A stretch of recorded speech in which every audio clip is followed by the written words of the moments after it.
અમે જેટલા જિલ્લાઓમાં ફર્યા તો અમે એક વસ્તુ બહુ પ્રેક્ટિકલી સમજ્યા કે બધા નેતાથી લઈ અધિકારીઓના એક પર્સન્ટેજ નક્કી હોય છે ટકાવારી. ડેડિયાપાડામાં કેટલી ચાલે છે? ડેડિયાપાડામાં હું એ બાબતે હજુ કોઈ અધિકારી સાથે બેઠો નથી અને કોઈ અધિકારી મારી પાસે આવ્યા નથી. પણ સ્ટાર્ટિંગમાં જીતીને મેં એક મિટિંગ કરી હતી અને એ મિટિંગમાં અધિકારીઓને જાહેરમાં ટીડીઓ મેડમ ઉપસ્થિત હતા. એમની રૂબરૂમાં જ અધિકારીઓને સૂચના આપી છે કે ટકાવારી બંધ કરી દેજો અને ટકાવારીમાં કોઈ પણ મારા ઝપેટમાં આવશે તો ઘર ભેગા થઈ જશે એવું મેં એમને સૂચના આપી છે.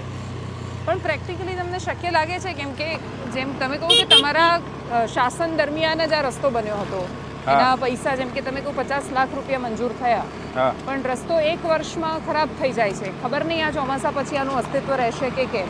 સાચી વાત. તો આ બધું થાય તો એનાથી તો શું થાય છે કે નેતા કોઈ પણ આવી જાય, જો અધિકારીઓની ટકાવારી ચાલુ રહેશે